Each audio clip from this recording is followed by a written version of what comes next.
The problem is that once an organisation is set in its ways, it will very rarely, if ever, dismantle its own traditions. And this is because the people at the top of the institution are normally benefiting from the current arrangement too much to want to change it. The Catholic Church had no intention of changing its ways prior to the Reformation because too many priests were benefiting from what they had, and the status quo suited them.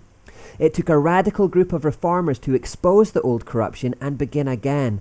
True change always tends to come in such ways, from small groups of idealistic radical believers who are not encumbered with the comfort, safety, wealth or power of the organization, and who therefore have nothing to lose. They are simply driven by doing the right thing. It's that purity of vision and motivation that often makes the difference. Earlier in this series, I suggested that pastors scrap the Sunday morning routine one week, close the doors, and send their congregations out to make a difference in the local community instead, even at the expense of a backlash, even at the expense of losing members.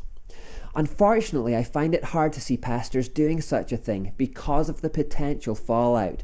It pays institutions to be comfortable and conservative rather than radical. Joel Arthur Barker said, "New paradigms put everyone practicing the old paradigm at risk. The higher one's position, the greater the risk. The better you are at your paradigm, the more you have invested in it, the more you have to lose by changing the paradigms." Most resistance to change will come from within the institutional church. You may remember a scene from Braveheart where Robert the Bruce is talking with his father about joining William Wallace's quest for freedom. The young Bruce is inspired by Wallace's idealism and passion.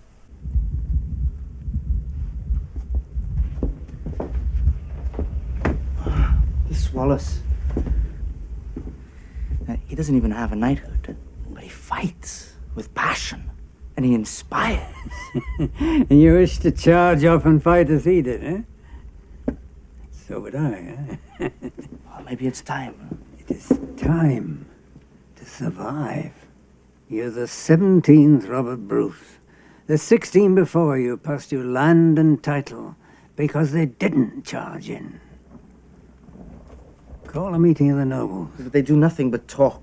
Rightly so. They're as rich in English titles and lands as they are in Scottish, just as we are. You admire this man, this William Wallace. Uncompromising men are easier to admire. His courage, so does a dog. But it is exactly the ability to compromise that makes a man noble. The Bruce's father wants to preserve the status quo. He wants to keep the wealth, the land, the titles, the prestige, and so he calls for cowardice and compromise. It tends to always be this way. Change doesn't generally come from those at the top who have much to lose by the abolition of the old system. Notice how political candidates are always full of honesty, vigour and idealism prior to elections. At this point, they have nothing to lose.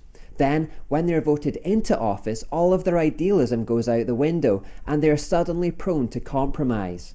Then, when they're voted out of office again, all of their old candour returns and they start publishing memoirs about what really went on behind the scenes. A similar phenomenon can even happen in church. Real change rarely comes from those within the established structures, but rather comes from a radical group of uncompromising believers who come together with clarity of vision, purpose and courage. People who are simply willing to look at the Bible and say, forget the traditions, forget the cliched images, the current paradigm, the way things have always been. Forget who wins or loses by this. What does the Bible actually say? Let's do that. The church is in need of a reset, and for that reset, we need to look well beyond the 4 a.m. sky of the Reformation for our inspiration, and instead look to the bright and shining noonday sun of the early church itself.